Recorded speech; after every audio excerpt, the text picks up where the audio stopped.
Hi everyone, welcome back to the channel. This is Iqra Memon. आज हम start करने वाले हैं हमारा यूनिट नंबर 2 ट्रिपल आईपीटी का धर्म धम्मा और दंड। इस चैप्टर का नाम है। इसके पहले वाला चैप्टर हम ऑलरेडी डिस्कस कर चुके हैं 2 पार्ट्स में, जिसके ऑलरेडी वीडियो अपलोड हो चुके हैं मेरे यूट्यूब चैनल पे। इसके नोट्स भी अपलोड हो चुके हैं टेलीग्राम चैनल पे। और साथ ही जो है ये वीडियो जो होने वाला है ये यूनिट नंबर 2 को डिटेल में डिस्कस करेगा। तो लेट्स गेट स्टार्टेड। तो इस चैप्टर में हम क्या डिस्कस करने वाले हैं, हमारा जो मेन कंसर्न होने वाला है वो हम पढ़ेंगे कि धर्म, धम्मा और दंड, ये तीनों चीज़ें जो होती है एंशियंट पॉलिटिकल थॉट में कैसी थी। उसके बाद हम पढ़ेंगे कि इसके अंदर जो है रोल क्या था, इसका इसका नेचर क्या था। ये तीनों चीज़ें आज हम समझने वाले हैं और इसी के साथ इसका सिग्निफिकेंस क्या था। इंट्रोडक्शन में हमें समझ में आता है कि हमारा जो सब्जेक्ट है, हम पॉलिटिकल साइंस के स्टूडेंट्स हैं। आप सब पॉलिटिकल साइंस ऑनर्स कर रहे हैं होपफुली। तो पॉलिटिकल साइंस के स्टूडेंट्स होने के नाते हमारा जो सब्जेक्ट का जो स्टडी है वो हम करते हैं। और ये एंशियंट इंडिया में जो ये हम जिस सब्जेक्ट को स्टडी कर रहे हैं आज, जिसको हम पॉलिटिकल थ्योरी कहते हैं, हम कभी उसको अलग अलग नाम से बोलते हैं। एंशियंट इंडिया में इसका नाम हुआ करता था धर्म, राजधर्म, दंड, एथिक्स और धम्मा। तो बेसिकली मतलब ऐसा माना जाता था कि जो राज का धर्म है वो क्या है, पॉलिटिक्स है उसकी। तो पॉलिटिक्स जो है वो रिलेटेड थी रिलीजन से, ठीक है। और यहाँ तक के महाभारत के शांति पर्व में जो है इसे राजधर्म बोला गया है। और आपको देखने को मिलेगा कि कुछ जो है कुछ जगह पे जो है द्विराज था, मतलब दो किंग राज करते थे। कुछ जगह पे स्वराज था। लेकिन मोस्टली जगह पे आपको क्या देखने को मिलेगा, मोनार्की देखने को मिलेगी। तो मोनार्की जो थी वो प्रिवलेंट थी, ठीक है। तो हम पढ़ने वाले किस तरीके से जो है धर्म क्या था किंग का। द राजधर्म, राजधर्म मतलब क्या होता है, राजधर्म मतलब होता है जितनी भी ड्यूटीज है गवर्नमेंट की वो सब आ जाती है राजधर्म की। सारा नॉलेज, जितनी भी पॉलिटिकल स्ट्रक्चर्स है वो सब आ जाते हैं राजधर्म में। तो बेसिकली हम समझने वाले हैं कि क्या थिंकर्स का व्यू है। कुछ थिंकर्स ये सोचते हैं कि राजधर्म क्या होता है, राजधर्म होता है आर्ट ऑफ गवर्नेंस, मतलब किस तरीके से आपको गवर्न किया जा रहा है, ये क्या होता है, राजधर्म होता है। और दंड की बात करते हैं दंड एक बहुत इंपॉर्टेंट रोल प्ले करता है। हम दंड के बारे में हम समझेंगे। दंड जो है वो साइंस ऑफ एडमिनिस्ट्रेशन समझा जाता था एंशियंट इंडिया में, ठीक है। और ये रिलेटेड था गवर्नमेंट का जो सिस्टम होता है उससे रिलेटेड था। कौटिल्य के अकॉर्डिंग दंड नीति बहुत ज़्यादा इंपॉर्टेंट होती है। दंड नीति क्या होती है उनके अकॉर्डिंग, दंड नीति जो होती है वो एक तरीके की विद्या होती है। और ये विद्या किस किसने रिकॉग्नाइज की है, ये विद्या जो है मनु, बृहस्पति और शुक्राचार्य सबके द्वारा जो है रिकॉग्नाइज की गई है। और मतलब उनके अकॉर्डिंग कोई भी स्टेट, उनके अकॉर्डिंग दंड का उनका ये बहुत ज़्यादा इंपॉर्टेंस है। वो बताते हैं कि कोई भी स्टेट जो है वो मेंटेन नहीं किया जा सकता बिना दंड के। देखिए, अगर आप जब तक जो क्रिमिनल्स को दंड नहीं देंगे तब तक न्याय कैसे होगा, ठीक है। तो दंड की बात करें तो मनु बताते हैं कि जब सब सो रहे होते हैं तो दंड उनको प्रोटेक्ट करता है, ऐसा मनु का मानना है। और जैसे कि मतलब दंड के डर से लोग जो है सही काम करते हैं, इसलिए दंड पॉलिसी जो है, इसलिए डॉक्टर जयसवाल दंड पॉलिसी को क्या बताते हैं, प्रिंसिपल ऑफ गवर्नमेंट बताते हैं, ठीक है। और इसलिए दंड की बहुत ज़्यादा इंपॉर्टेंस है। The scriptures describing the actions of the rulers and the welfare society were known as दंड पॉलिसी। तो बेसिकली जो भी चीज़ें जो होती थी, जो बताती थी कि रूलर्स को किस तरीके से एक्ट करना चाहिए, ये सब होती थी दंड पॉलिसी। और उशानास और प्रजापति द्वारा बुक जो लिखी गई थी उसे हम कहते हैं दंड और दंड नीति कहते हैं। तो बेसिकली दंड का बहुत ज़्यादा इंपॉर्टेंस बताया गया है, चाहे वो कौटिल्य द्वारा हो, चाहे वो मनु द्वारा हो, ठीक है। सबके द्वारा दंड का बहुत ज़्यादा एक इम्पोर्टेंस बताया गया है। अब इंटरेस्टिंगली क्या होता है कि हम जो आज वर्ड यूज़ करते हैं ज़रूरी नहीं वही वर्ड उस टाइम पे वही कॉन्टेक्स्ट में यूज़ होता था। तो बहुत इंटरेस्टिंग आपको लगेगा कि अशोका के टाइम पे क्या होता था कि जो धम्मा वर्ड है, धम्मा धम्मा आपको बहुत बार सुनने को आएगा। तो जो धम्मा वर्ड है ये धर्म को भी रिप्रेजेंट करता था, दंड को भी रिप्रेजेंट करता था, गवर्नेंस को भी रिप्रेजेंट करता था। तो एक ही वर्ड, और बोलते ना एक तीर से 100 निशाने। तो बेसिकली एक चीज़ से 100 निशाने मतलब इसमें हर चीज़ आ जाएगी, चाहे वो गवर्नेंस हो, चाहे वो दंड हो, चाहे वो धर्म हो, हर चीज़ आ जाएगी फॉर अशोका पीरियड। और साथ साथ इकोनॉमिक्स भी वर्ड यूज़ किया जाता था। अब आप सोचोगे यार इकोनॉमिक्स तो क्या होता है कि it is the study of obtaining of wealth and all this things. लेकिन उस टाइम पे इकोनॉमिक्स भी यूज़ किया जाता है वर्ड। क्यों क्यों यूज़ किया जाता है, क्योंकि कौटिल्य बताता है कि हर एक चीज़ का जो मतलब होता है वो किससे रिलेटेड होता है, बिजनेस से और वेल्थ ऑफ ह्यूमन बींग से। जैसे कि फॉर एग्जांपल, तो अगर से फॉर एग्जांपल कोई भी इंसान अपना बिजनेस चला रहा है, ठीक है, वो जहाँ बिजनेस चला रहा है, जिस तरीके का लैंड पे लैंड एक्योर कर रहा है, ये सारी चीज़ें बहुत इंपॉर्टेंट होती हैं। तो इसलिए कौटिल्य बताता है कि इसलिए इसको इकोनॉमिक्स भी कहते हैं, तो कह सकते हैं। तो ये सारी चीज़ों को इकोनॉमिक्स, क्योंकि सारी चीज़ें बोलते हैं हम, सबसे बड़ा रुपया बोलते हैं। तो बेसिकली जो होता है हर चीज़ रिलेटेड होती है टू द वेल्थ, तो बेसिकली इसको इकोनॉमिक्स भी कहा जा सकता है, ठीक है। और डॉक्टर जयसवाल जो है वो बताते हैं कि इकोनॉमिक्स क्या है, the code of the Commonwealth, ठीक है। तभी तो आप देखोगे कि कौटिल्य ने कौन सी बुक लिखी, अर्थशास्त्र लिखी। अर्थशास्त्र का क्या मतलब होता है, इंग्लिश में इकोनॉमिक्स होता है। तो बेसिकली उसने इकोनॉमिक्स में पॉलिटिकल साइंस लिख दिया। तो बेसिकली आप सोचोगे ऐसा कैसे, लेकिन इसलिए वो उसने लिख दिया क्योंकि हर इंसान जो है डाइवर्ट होता है, डायरेक्टेड होता है by the business and wealth. तो बेसिकली यहाँ पर जो सबसे इम्पोर्टेंट हमारे को जो रेफरेंस मिलता है स्टेट और गवर्नेंस के बारे में, उस वर्क को जो है इकोनॉमिक्स कहा गया है। मतलब जो एक अर्थशास्त्र है वो इकोनॉमिक्स है। तो इसलिए जो है इकोनॉमिक्स जो है उसको हम लेने लग गए in the terms of ethics या फिर पैनल पॉलिसी, ठीक है। और वीनस पॉलिसी भी बताती है कि फील्ड ऑफ इकोनॉमिक्स जो है सिर्फ और सिर्फ वेल्थ के बारे में बात नहीं करती, बल्कि गवर्नेंस के बारे में भी बात करती है। और इन अमरकोप के अंदर semantics and panel policy have been considered synonyms. तो पैनल पॉलिसी और सेमेंटिक्स जो है दोनों को सेम समझा गया है। अर्थशास्त्र जो है, अर्थशास्त्र के पहला चैप्टर अगर आप पढ़ोगे तो उसमें आपको समझ में आएगा कि कौटिल्य जो है वो है ना क्या कहते हैं, इस बुक को दंड पॉलिसी नाम देना चाहता था, यानी दंड नीति जो है इसका नाम रखना चाहता था। अब बात करते हैं धर्म के बारे में। तो पॉलिटिकल प्रिंसिपल, जैसे कि मैंने आपको पहले बताया था वीडियो में कि धर्म जो होता है वो कनेक्टेड था पॉलिटिकल प्रिंसिपल से, ठीक है। एंशियंट इंडिया में जो है पॉलिटिकल प्रिंसिपल धर्म के अंदर ही डेवलप हुआ करते थे। जैसे कि आज के टाइम पे भी ऐसा बताया जा रहा है कि हिंदू पॉलिटिशियंस जो है वो डिस्टिंग्विश नहीं करते पॉलिटिक्स और धर्म में। मतलब कहते हैं ना कि हम तो हमारा धर्म निभा रहे हैं, इस टाइप से। तो बेसिकली क्या होता है कि इंडियन पॉलिटिक्स का ये एक मेजर फ्यूचर है कि जो भी मतलब क्या कहते हैं जो पॉलिटिशियंस होते हैं बेसिकली वो धर्म और पॉलिटिक्स में जो है अंतर नहीं करते। और जो है ऐसा माना जाता है आज भी कि जो किंग है, जो क्या कहते हैं रूलर है, जो भी है वो धर्म को फॉलो कर रहा है और उसके लिए जो है एनिमी से लड़ेगा भी। और इसलिए जो है पॉलिटिक्स में जो है ये इंक्लूडेड था। और राज्यशास्त्र को एथिक्स भी कहा जाता था। आज आप देखोगे कि सिविल सर्विसेज में एथिक्स, इंटीग्रिटी और एप्टीट्यूड नाम का एक पेपर होता है। तो बेसिकली ये जो मॉरलिटी वाली चीज़ है, ये मॉरलिटी तो ऑलरेडी जो है एंशियंट इंडिया की पॉलिटिक्स में ऑलरेडी थी। और धर्म का प्रोटेक्शन जो है बहुत इंपॉर्टेंट रिस्पॉन्सिबिलिटी हुआ करता था स्टेट का। मैंने आपको पहले ही समझाया था कि धर्म जो है उसको प्रोटेक्ट करने वाला, क्योंकि धर्मपति जो है कहा जाता था स्टेट को यानी किंग को। तो बेसिकली धर्म का प्रोटेक्शन करना इंटीग्रल था और धर्म और पॉलिटिकल थॉट जो है वो आपस में जुड़े हुए थे।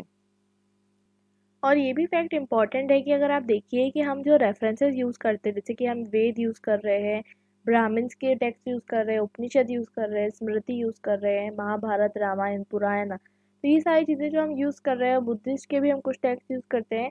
तो आप देख सकते हैं ये सारी चीज़ें जो हम यूज़ कर रहे हैं ये सब हम पॉलिटिक्स समझने की कोशिश कर रहे हैं, लेकिन ये रिलीजियस टेक्स्ट है। तो बेसिकली दोनों चीज़ों के लिए काम में आ सकते हैं, पॉलिटिकल थॉट भी समझने के लिए और रिलीजियस थॉट भी समझने के लिए। तो इसलिए जो है रिलीजियस और पॉलिटिकल चीज़ें जो पहले के टाइम पे सेम हुआ करती थी। इंडिया के कल्चर में धर्म को जो है एक्चुअली इनकरेक्टली ट्रांसलेट किया जाता है रिलीजन, क्योंकि है ना हम बोलते हैं कि धर्म जो है क्या कहते हैं रिलीजन होता है। लेकिन रिलीजन के अलावा जो है इसमें बहुत सारी चीज़ें आ जाती है, कुछ सुपर नेचुरल बिलीव्स आ जाते हैं और ड्यूटीज आ जाती है, मॉरलिटी आ जाती है, सब आ जाता है। और धर्म जो है वो ध्र से डिवाइड हुआ है। ध्र ध्र मतलब होता है अपहोल्ड करना, किसी चीज़ को अपहोल्ड करना, मतलब ये लोगों को अपहोल्ड करता है। धर्म का मतलब होता है लोगों को अपहोल्ड करना। तो बेसिकली महाभारत में धर्म का क्या मतलब समझाया गया है कि लोगों को अपलिफ्ट करने के लिए बताया गया है।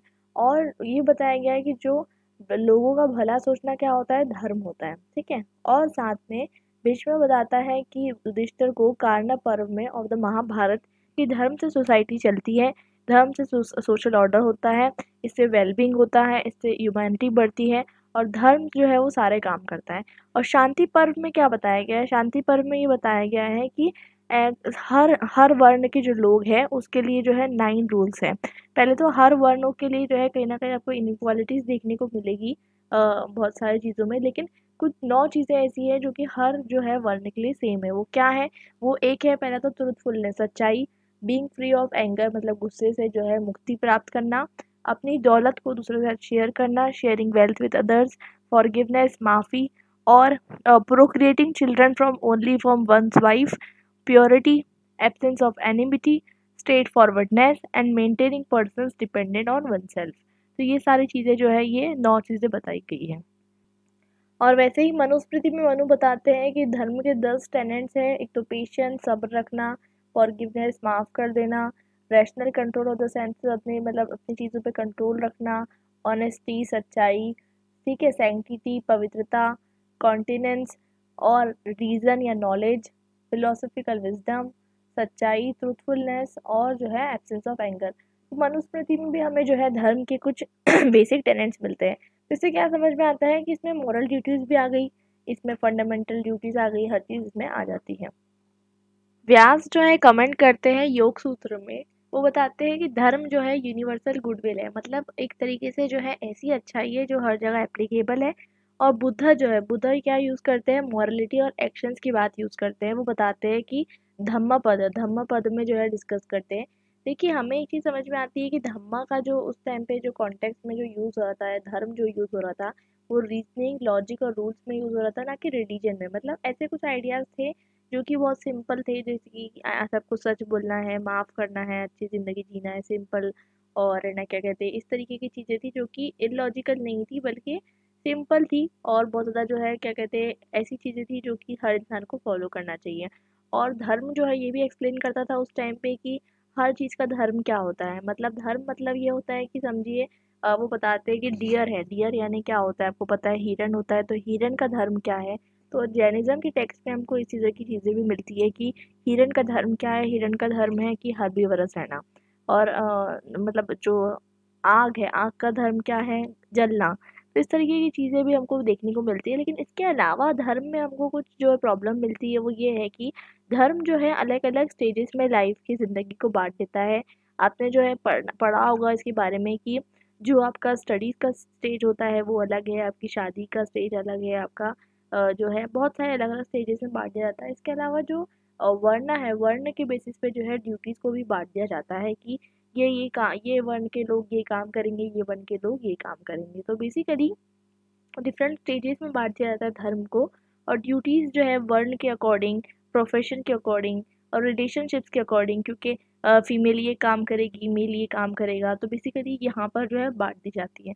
और कुछ ड्यूटीज़ जो होती है सुपरनैचुरल बिलीव्स के पर भी बेस्ड होती है। अब बात करते हैं दंड की। तो दंड का जो डिस्कशन है ये अर्थशास्त्र यानी इकोनॉमिक्स के अंदर ही जो है कौटिल्य कर लेते हैं। वो जुडिशियल सिस्टम को भी डिस्कस कर लेते हैं, दंड सिस्टम को भी डिस्कस कर लेते हैं। दंड के बारे में कौटिल्य बताते हैं कि दंड जो है वो किंग देगा लोगों को सही रास्ते पे लाने के लिए, और उतना ही देगा जितना ज़रूरत है, ना ही ज़्यादा ना ही कम। और किंग को जो है दंड डिसाइड करना चाहिए। कौटिल्य जो है इक्वालिटी की बात नहीं करते जब दंड की बात आती है। तो वो बोलते हैं कि जो विमेन हैं और चिल्ड्रन हैं वो वीक हैं, तो उनको जो है दंड जो है उनको कम मिलना चाहिए। और है ना वर्ण सिस्टम के बेसिस पे भी डिस्क्रिमिनेशन करते हैं कि ब्राह्मण को दंड जो है कम मिलना चाहिए और जो शूद्र है उसको दंड ज़्यादा मिलना चाहिए। और कौटिल्य ये भी बोलते हैं कि दंड जो है should be conducive to the मतलब जो दंड होती है, दंड हमेशा जो है क्राइम को देख के देना चाहिए कि कौन सा क्राइम है, तो उसके हिसाब से जो है दंड देना चाहिए। उनके अकॉर्डिंग 3 टाइप के दंड हो सकते हैं। एक होता है कॉर्पोरल दंड, एक होता है इकोनॉमिक दंड और एक होता है प्रिजन। तो इकोनॉमिक दंड आपको नाम से समझ में आ रहा होगा, ठीक है। जिसके अंदर जो है बेसिकली आपको जो है किसी भी तरीके का जो है फ़ाइन पे करनी होती है, जैसे कि आज के टाइम पे। और फिज़िकल दंड जैसे कि हाथ बांध देना, उल्टा लटका देना, ठीक है। और उसके अलावा जो है और जो अपर क्लास क्रिमिनल्स होते हैं, ब्राह्मण होते हैं, अगर वो कुछ काम करें तो उनके जो मतलब क्रिमिनल का एक मार्क उनके ऊपर लगा देना चाहिए, उनके फोरहेड पे उनको उल्टा लटका के। ऐसे ऐसे जो है दंड वो इंश्योर करते हैं। और ये भी मतलब ये भी इंश्योर किया गया कि कोई डेथ पेनल्टी नहीं थी सीरियस क्राइम्स के लिए। और मॉनेटरी दंड मतलब 3 टाइप के दंड बनाए गए थे मॉनेटरी दंड में।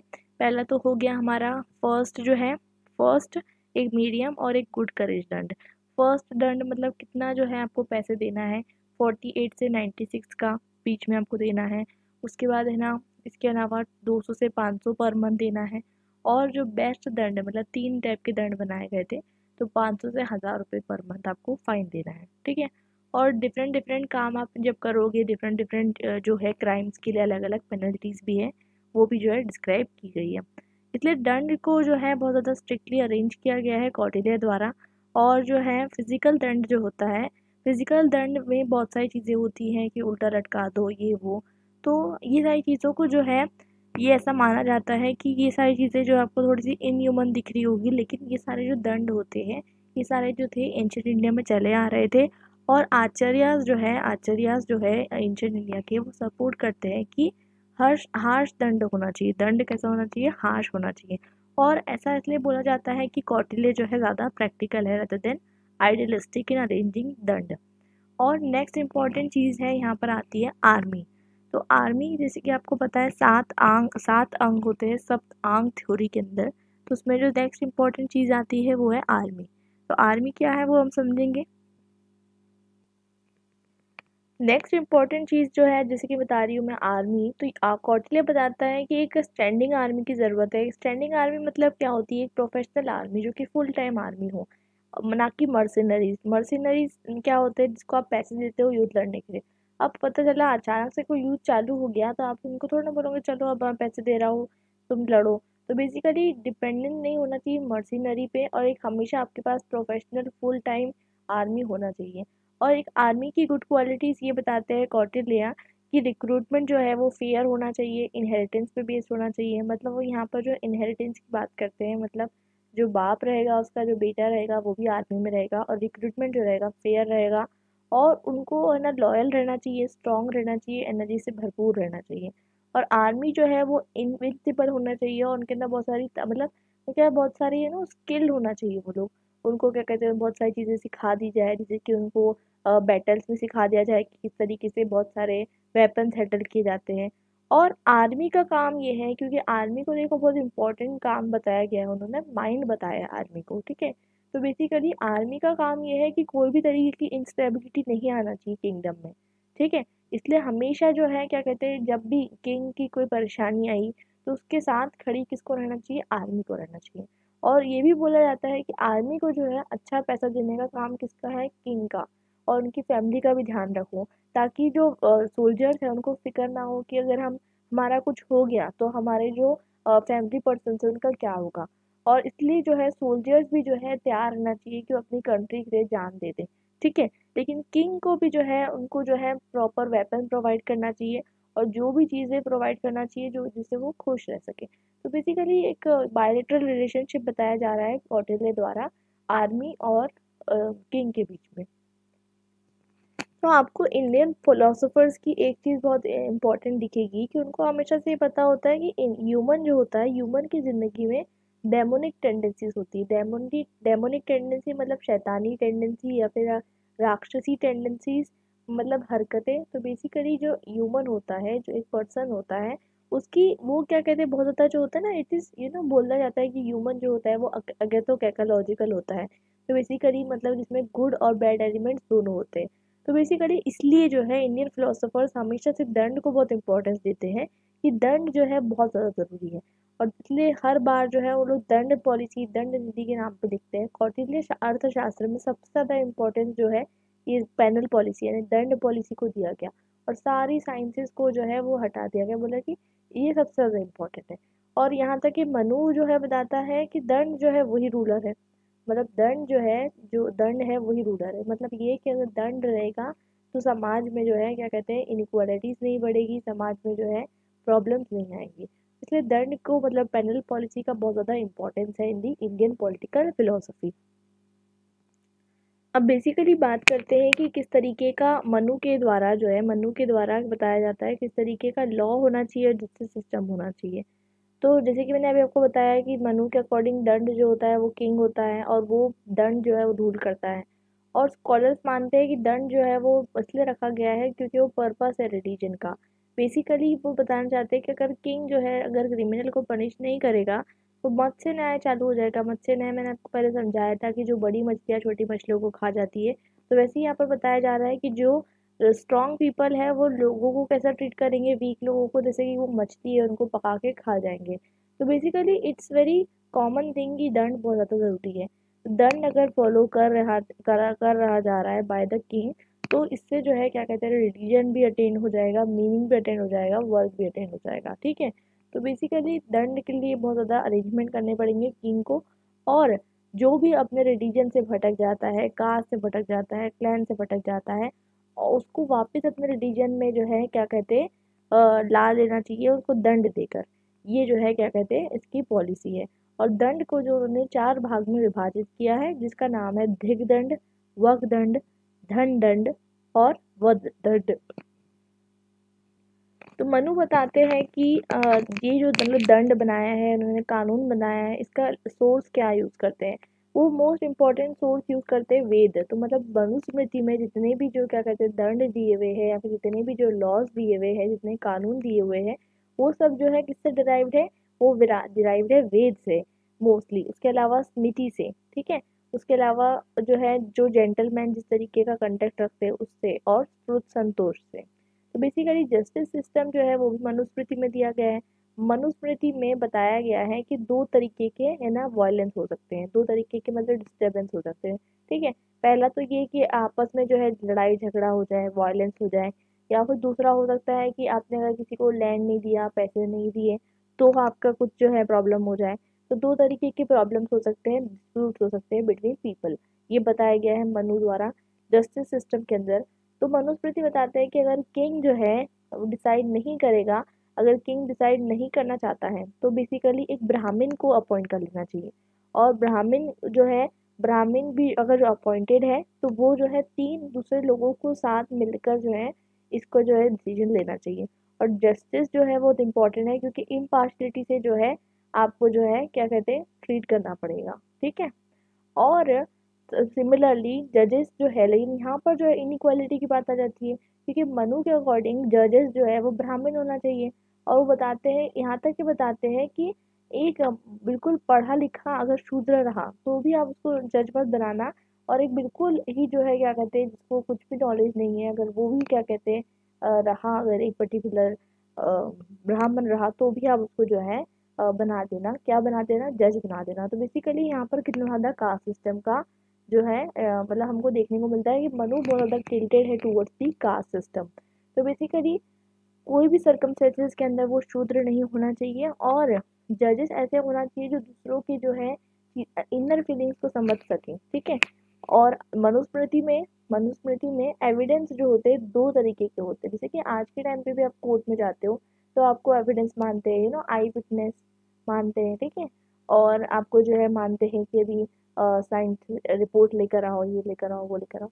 तो बेसिकली उस टाइम पे भी एविडेंस के बारे में लिखा गया है। 2 तरीके के एविडेंसेस होते हैं उस टाइम पे। उस टाइम पे एक होता है मनुष्य साक्ष्य और एक होता है दिव्य प्रमाण।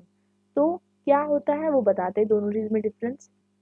तो 3 टाइप के जो मैन मेड एविडेंस होते हैं, एक रिटर्न, और यहाँ पर जो है 2 बार रिटर्न लिख दिया गया है। विटनेस्ड होता है, एक पोजीशन होता है। तो मनु के अकॉर्डिंग जो है ज़्यादा इंपॉर्टेंस देनी चाहिए किसको, एविडेंस रिटन बाय द जजेस को। मतलब जो जो जजेस ने जो एविडेंस लिखे हैं, जज में कौन आता है, ब्राह्मण आ जाते हैं। But the article written by force, मतलब कोई आर्टिकल अगर फोर्सफुली लिखा गया है तो उसको नहीं मानना चाहिए। और साथ साथ जो है एविडेंस की बात मानना चाहिए, आई कैचिंग प्रेजेंस, जिसके हम कहते हैं ना आज के टाइम पे आई विटनेस के बारे में। लेकिन उसके अलावा जो कुछ सर्वेंट्स होते हैं जो झूठ बोलते हैं, या फिर जो कोई जो है क्या कहते हैं दुश्मन होते हैं, या कोई सन्यासी होते हैं, ठीक है, उन लोग की बातें नहीं मानना चाहिए। ठीक है, और ओथ्स जो है, जैसे कि आज भी आप देखेंगे जब आप कोर्ट में जाते हैं तो आपको बोला जाता है कि गीता पे हाथ रखो या फिर कुरान पे हाथ रखो, इस तरीके की चीज़ें कही जाती है। तो बेसिकली जो है, जो ये सारी चीज़ें हैं कि जो भी झूठ कोई भी नहीं बोलेगा। और विमेन का एविडेंस लिया जा सकता है, लेकिन सिर्फ विमेन के लिए लिया जा सकता है। तो यहाँ पर फिर इनइक्वालिटी आ गई। और ब्राह्मण का जो एविडेंस है उसको लिया जाएगा, वो बहुत ज़्यादा जो है क्या कम का हाईएस्ट इम्पोर्टेंस का कंसीडर किया जाएगा। अब हम शुक्र की पॉलिसी पढ़ने वाले हैं। जैसे कि हमने अभी मनु की पॉलिसी पढ़ी, तो बेसिकली बेनी प्रसाद जो है, डॉक्टर बेनी प्रसाद के वर्ड्स में अगर हम समझते हैं तो शुक्र ने जो है एथिक्स की पॉलिसी को अपनाया है आर्ट ऑफ गवर्नेंस के अंदर। शुक्र ने 4 डिसिप्लिन क्रिएट किए: अनविक्षिकी, ट्रायोलॉजी, डायलॉग और दंड नीति। और ये योगाक्षाम के लिए ज़रूरी है ह्यूमन बीइंग की। दंड नीति जो होती है वो क्या होती है? सारी लर्निंग की शुरुआत होती है। दंड नीति में क्या होता है? दंड नीति में जो होता है वो है पॉलिसी और इमोरलिटी। मतलब जो कि क्या कहते हैं, जो दंड करेगा उसके लिए क्या पॉलिसी है, वो सारी चीज़ें जो है दंड नीति में है। और द नेम ऑफ रिस्ट्रेंट और रिप्रेशन इज दंड। तो बेसिकली जो रोकता है कोई भी बुरा काम करने से वो क्या है? दंड। और किंग जो है वो क्या है? दंड में है। और किंग की पॉलिसी क्या है? दंड है। तो बेसिकली ये एक ऐसी पॉलिसी है जिससे जो है सही रास्ते पर लोग चलेंगे। और शुक्र के अकॉर्डिंग ये 4 विद्या जो है हर एक जो किंग को प्रैक्टिस करनी चाहिए। मैंने अभी कौन सी 4 विद्या बताई? मैंने बताई कि तो 4 विद्या कौन सी है? अनविक्षिकी, ट्रायोलॉजी, डायलॉग और दंड नीति। तो वो बताते हैं कि अनविक्षिकी में धर्म है, अधर्म है और काम है। तो अनविक्षिकी में क्या आ जाते हैं? 3 चीजें आ जाती हैं: धर्म, अधर्म और काम। उसके अलावा मोक्ष में क्या? मोक्ष जो है किसमें आ जाता है? ट्रायोलॉजी में आ जाता है। और मीनिंग और इविल, मतलब कोई चीज़ सच है और कोई चीज़ गलत है, वो डायलॉग में आ जाता है। और दंड में क्या आ जाता है? जस्टिस और इनजस्टिस आ जाता है। और दंड क्या है? दंड वो है कि जो विकेड इंसान है, जो खराब इंसान को दबाना दंड है। इसलिए जो किंग है वो दंड का फॉर्म है और किंग की पॉलिसी ही दंड है। तो बेसिकली शुक्र के अकॉर्डिंग किंग को जो है हमेशा से क्या करना चाहिए? एथिक्स पढ़ना चाहिए। और साथ साथ इसके अलावा दोनों भी चीज़ें वो बोलते हैं कि जो सब्जेक्ट्स हैं उनके, मतलब जो प्रजा है, दोनों को जो है देखना चाहिए। तो वो चाहते हैं कि जो दंड है, दंड जो है वो जो प्रजा है उसको उनको मिल सके किंग द्वारा। और किंग का काम ही यही है, किंग का धर्म यही है। और किंग को ऐसी पॉलिसी फॉलो करना चाहिए ताकि जो पूरा नेशन है उससे इंस्पायर हो सके। और किंग का जो काम है वो है दंड देना। तो यहाँ तक कि हमने समझ लिया कि शुक्र क्या चाहते हैं। शुक्र का बेसिकली ये 4 चीज़ों के अराउंड जो है, ये 4 चीज़ों के अराउंड ही जो है शुक्र का पूरा कॉन्सेप्ट रहता है। तो अब हम पहुंच चुके हैं इस चैप्टर के लास्ट जो है पोर्शन पे। तो हम बेसिकली समझ रहे हैं कि धर्म, दंड और दंड को इतना इम्पोर्टेंस क्यों दिया गया है। तो बेसिकली एंशियंट इंडिया में जो पॉलिटिकल नॉलेज जो भी नाम से बुलाए जाए, चाहे धर्म बोला जाए, दंड बोला जाए, राज राष्ट्र दिया जाए, लेकिन जो राज राष्ट्र है, राज राष्ट्र मतलब जो रूल है, उसको बहुत ज़्यादा सुप्रीम जो है नॉलेज का जो स्टेटस दिया गया है, क्योंकि उसको जो है डिवाइन ओरिजिन का बताया गया है। अब कौटिल्य की बात समझी जाए तो दंड नीति जो है वो सबसे इम्पोर्टेंट विद्या है। अभी बताया मैंने आपको, जो अनविक्षिकी और ट्रायोलॉजी और जितनी भी विद्या है उसमें सबसे इम्पोर्टेंट क्या है? दंड नीति। और दंड जो है क्या कहते हैं, क्या करेगा? लोगों को खुश करेगा। महाभारत में क्या बताया गया है? महाभारत में बताया गया है कि जिस तरीके से सारे चीज़ें जो है हामी के फीट पे आ जाती है, उसी तरीके से धर्म, सारे स्क्रिप्चर्स जो है वो धर्म और धम्म और दंड, तो सारे स्क्रिप्चर जो है धर्म, धम्म और दंड के जो है फीट में आ जाते हैं। मतलब सबसे इम्पोर्टेंट सुप्रीम चीज़ वो किसको बता रहे हैं? धर्म, धम्म और दंड को बता रहे हैं। तो बेसिकली पेनल पॉलिसी मतलब बहुत ज़्यादा इम्पोर्टेंट है यहाँ पर। ये चैप्टर में बेसिकली हमने सबसे ज़्यादा इम्पोर्टेंस, हमने पिछले वाले चैप्टर में धर्म और धम्मा के बारे में पढ़ लिया था। इसमें हमारा मेन कंसर्न था दंड, पेनल पॉलिसी। और बीच में बताते हैं कि अगर पेनल पॉलिसी जो है क्या कहते हैं डिस्ट्रॉय हो गई, तो तीनों वेद जो है वो डिसअपियर हो जाएगी। ठीक है। शुक्र ये भी बोलते हैं कि जो राज राष्ट्र का कंपोजिशन है या फिर जो एसेंस है, जो कि ब्रह्मा द्वारा बनाया गया है, वो वशिष्ठ द्वारा जो है समराइज किया गया है और दूसरे रूलर्स के लिए। तो बेसिकली यहाँ पर बताया जा रहा है कि किस तरीके से वापस जो है यहाँ पर डिवाइन ओरिजिन की बात की जा रही है ऑफ रूलर। और वो बताते हैं कि किंग को किस तरीके से जो है एथिक्स प्रैक्टिस करनी चाहिए और किंग को जो है उसकी नॉलेज होना चाहिए स्क्रिप्चर्स की। और वो ये भी बताते हैं कि किंग अगर क्या कहते हैं अच्छे से एथिक्स को पढ़ता है, पॉलिसी को पढ़ता है, तो ही वो क्या कहते हैं अपनी ड्यूटी परफॉर्म कर पाएगा। और जो है अगर नहीं करता है तो वो परफॉर्म नहीं कर पाएगा। मैंने आपको ऊपर ही बताया है कि मनु के अकॉर्डिंग, मनु बोलते हैं कि जब सब सो जाते हैं तो कौन जागता है? दंड जागता है। तो मनु के अकॉर्डिंग दंड ही धर्म है और धर्म ही जो है वो राजा है। और राजा जो है वो लोगों को बचाता है। और सबसे इम्पोर्टेंट चीज़ वो क्या इंश्योर करता है, राजा अगेन यहाँ पर इनइक्वालिटी की बात आ जाती है कि राजा ये इंश्योर करता है कि चारों वर्ण जो है वो अपनी अपनी ड्यूटी निभा रहे हैं या नहीं। और कमांडर के अकॉर्डिंग, पुलिस के according immorality are located in the penal policy. तो आज हम देखते हैं कि आजकल उतनी सारी चीज़ें होती हैं, ठीक है। तो आज के टाइम पे पुलिस ये वो बहुत सारी चीज़ें होती है। तो पहले के टाइम पे द कमांडर पॉलिसी और इमोरलिटी ये सारी चीज़ें पेनल पॉलिसी में आ जाती थी। एंशियंट इंडिया में हम बात करें, ये धर्म धम्म दंड जो है ये बहुत नैरो कॉन्सेप्ट नहीं थे, बहुत वाइड कॉन्सेप्ट हुआ करते थे। जैसे कि मैंने अभी आपको बताया कि अगर आपको आपको बोला जाए धर्म इन इंग्लिश तो आप रिलीजन बोल दोगे, आपको दंड इन इंग्लिश आप पनिशमेंट बोल दोगे, आपको धम्मा इन इंग्लिश आप रिलीजन बोल दोगे। तो बेसिकली ये ऐसे स्मॉल कॉन्सेप्ट नहीं थे, बहुत वाइड कॉन्सेप्ट थे, ठीक है। और जो स्टेट रिलेटेड मैटर्स थे ये धर्म से अलग नहीं थे। ये हम पूरा एक तरीके से कंक्लूजन पे पहुंचे, इसे रिवीजन कर रहे हैं। मैंने आपको पहले बताया था कि पहले पॉलिटिक्स और रिलीजन अलग अलग नहीं हुआ करता था, और धर्म से जुड़ना जो है वो इम्पोर्टेंट था। और धर्म दंड और धम्म जो है वो सबसे ज़्यादा इम्पोर्टेंट समझा जाता था। धम्म और दंड जो है वो क्या कहते हैं, सोशल ऑर्डर को भी फॉलो करता था। धर्म जो है बहुत सारी चीज़ों को फॉलो करता था। तो जैसे कि मैंने अभी आपको समझाया कि इसमें हर चीज़ आ जाती है। इसमें आ जाते हैं इंटरस्टेट रिलेशन यानी foreign policy, international relation, friends और एनिमीज़, और ना इनकम एक्सपेंडिचर, इकोनॉमिक्स इसमें आ जाता है। नेशन के कर्तव्य क्या है, आज हम देखते हैं कॉन्स्टिट्यूशन है, फंडामेंटल ड्यूटीज़ हैं, फंडामेंटल राइट्स हैं, ये सब उसमें आ जाता है।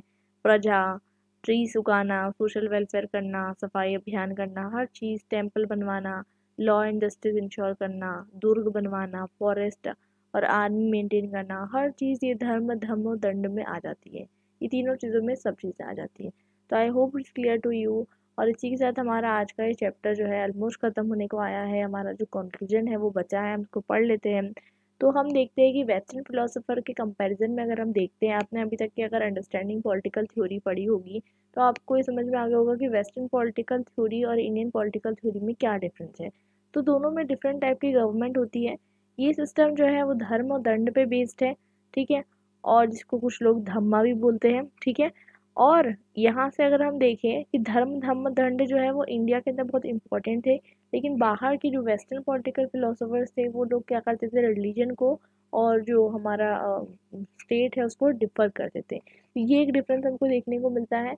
और ऐसा भी माना जाता है कि अगर हम इंडिया के पॉलिटिकल पर्सपेक्टिव से देखें तो ऐसा माना जाता है कि धर्म धम्म और दंड जो है वो इसलिए भी ज़रूरी है क्योंकि एक वेलफेयर स्टेट अगर ऐसा इस्टेब्लिश हो रहा है, और वेलफेयर स्टेट इस्टेब्लिश करने के लिए धर्म धम्म और दंड जो है वो बहुत ज़्यादा ज़रूरी है। तो आई होप आपको समझ में आ गया होगा कि धर्म धम्म और दंड क्या होता है। और बेसिकली इसके रिलेटेड कोई भी आपको डाउट हो आप मुझे कमेंट सेक्शन में करके बता सकते हैं। और इसी के साथ हमारा ये चैप्टर फिनिश होता है, और हम मिलेंगे हमारे नेक्स्ट वीडियो में एक नए चैप्टर के साथ। टिल देन आप, जब तक आपको उसके नोट्स चाहिए तो आप टेलीग्राम चैनल ज्वाइन कर सकते हैं, और हम मिलते हैं हमारे नेक्स्ट वीडियो में। Till then happy learning and good bye.